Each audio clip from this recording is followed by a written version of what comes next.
This is Radio Japan, NHK World Network Tokyo. It's 9 hours Japan time, midnight UTC. I'm Takahito Kobayashi with the news. In the headlines, Prime Minister Takahito is to begin an 8-day trip to Europe on Wednesday to explain about his government's efforts to revive the economy. Impeachment trial proceedings against U.S. President Bill Clinton, the first presidential impeachment trial in 130 years, are likely to open in the Senate on Thursday. And the chief of the defense agency will begin a 3-day visit to South Korea on Wednesday to exchange views on issues, including North Korea's missile launch and suspected underground nuclear facilities. Now the main news in detail. Japanese Prime Minister Takahito will begin an 8-day trip to Europe on Wednesday to explain his government's efforts to revive the economy. Mr. Obuchi will leave Japan on Wednesday afternoon to visit France, Italy, and Germany. He will hold a series of summit meetings before he returns home on the 13th of this month. Mr. Obuchi is expected to call for cooperation among Europe, Japan, and the United States to stabilize the international currency system. Mr. Obuchi is also expected to say that his government will work to put Japan's economy on a growth track. Impeachment trial proceedings against U.S. President Bill Clinton, the first presidential impeachment trial in 130 years, are likely to open in the Senate on Thursday. Senate Republican Majority Leader Trent Lott made the announcement in Washington on Tuesday. But Mr. Lott said that no decisions had been made on whether there would be a full-blown trial with witnesses or a quick summation of evidence or a test vote. The Senate will rule on 2 articles of impeachment the House approved on December 19th and decide whether Mr. Clinton will be removed from office. The articles allege that Mr. Clinton committed perjury and obstructed justice in an attempt to cover up his relationship with a former White House intern, Monica Lewinsky. The chief of the defense agency will begin a 3-day visit to South Korea on Wednesday to exchange views on issues including North Korea's missile launch and suspected underground nuclear facilities. The agency's Director General, Jose Norata, is scheduled to meet South Korean President Kim Dae-jung, Prime Minister Kim Jong-pil, and Defense Minister Chung Yong-taek. North Korea fired what is believed to be a missile over Japan last August. In a series of talks, Mr. Norata plans to exchange information on this issue, as well as North Korea's suspected underground nuclear facilities. Mr. Norata will propose establishing a liaison and a communications system with South Korea to enable the 2 nations to exchange defense information. Japan will urge India to sign the Comprehensive Test Ban Treaty when vice ministers of the 2 countries resume talks in Tokyo on January 18th. Vice ministerial talks between Japan and India are held on a yearly basis, but were postponed because of India's nuclear tests in May last year. Indian Prime Minister Atal Bihari Vajpayee showed positive signs towards the signing of the CTBT at the UN General Assembly last autumn. Japan has applied economic sanctions against India, including a hold to new yen loans because of the nuclear tests. At present, the Japanese government has no plan to lift the sanctions. The United States has further relaxed its embargo against Cuba to promote the country's democracy, by bringing the people of the two nations closer together. U.S. Secretary of State Madeleine Albright said this at the news conference in Washington on Tuesday. Ms. Albright said that the new steps include increasing charter passenger flights to and from Cuba, allowing expanded payments to Cuban families by U.S. residents, and establishing direct mail service with the island. The measures also include permitting the sale of U.S. food and agricultural supplies to non-governmental bodies. The new steps extend on the previous easing of the 36-year-old embargo last March. Prime Minister Keizo Obuchi says he is determined to pool the wisdom of the Japanese people to tackle economic and political challenges. At the year's first cabinet session on Tuesday, Mr. Obuchi said he will reshuffle the cabinet before the start of the parliament session that will begin on January 19th, in time to form a coalition government with the Liberal Party. He said Japan needs to use its collective wisdom to end the recession and put the economy on a growth track.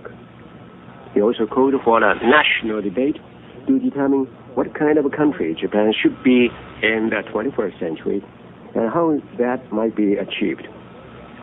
Mr. Obuchi said he agreed with Liberal Party leader Ichiro Ozawa to form a coalition government in the bid to reform all sectors of society and make Japan a nation that is respected around the world.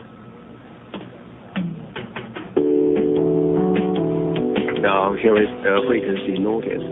You are listening to Radio Japan, broadcasting on 11.705 megahertz, being relayed to eastern part of North America via Sackville, Canada.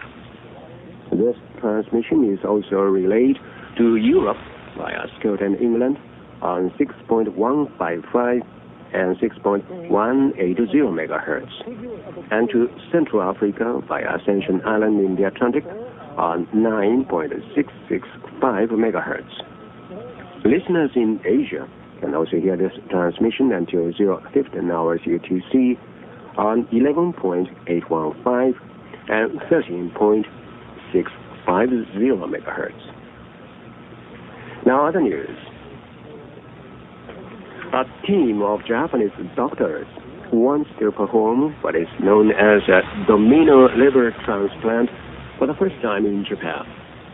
A medical group at Kumamoto University Hospital in southwestern Japan said on Tuesday that it filed an application for permission with the university's ethics committee. The doctors want to transplant part of the liver of a female liver patient after she receives a partial liver transplant from her husband. The woman is suffering from a serious liver disease whose symptoms appear when a certain type of protein accumulates in her body for more than 10 years. The livers of patients with this disease can be transplanted as the organ's other functions are normal. If the application is approved at the committee meeting on Wednesday, doctors hope to transplant the woman's liver into another patient at Kyoto University Hospital or Shinshu University Hospital.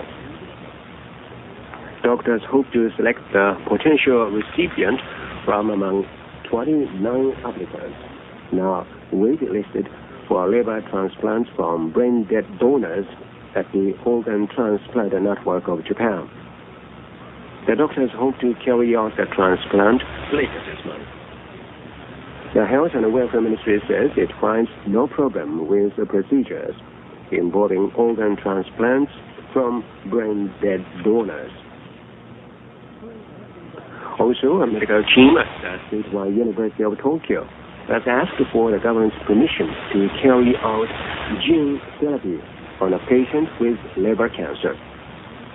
The team, led by Professor Tetsuichiro Muto of the university's Institute of Medical Science, submitted an application Tuesday to the Education and Health and Welfare Ministries.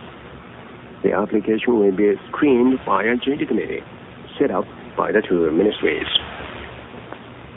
The team plans to introduce P53 genes into the patient's body using a special type of virus. The genes are believed to destroy cancer cells and prevent their recurrence. The team says no conventional cure such as an operation will work on the patient.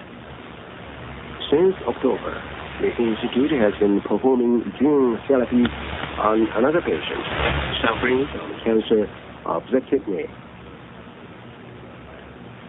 The Health and Welfare Ministry will allow 15 non-prescription medicines to be sold at the convenience stores as part of its deregulatory measures. The ministry's decision is aimed at making it easier for people to buy medicines with relatively minor side effects. The 15 deregulated items include disinfectants, vitamin compounds, health drinks, and stomach medicines. These products are currently only available at drugstores where a pharmacist is on duty. The ministry is scheduled to allow the deregulation as early as March. Indonesian President Burhanuddin Yusuf Habibie has promised more reforms for democracy and a fair general election scheduled for June. In a national television speech on Tuesday, Mr. Habibie said that he is ready to accept members of domestic non-government organizations, students, and foreign groups to monitor the election. He added that he doesn't want Indonesia to become an international example of how the tools of democratization can fail. An industry correspondent in Chicago said the result of the election will be the key to whether Indonesia's economy can recover, and that political and social unrest will likely continue until the election. The agency chief, Jorge Malta, Japan is studying the purchase of long-range transport planes to give more effective assistance at times of natural disasters overseas and in peacekeeping activities.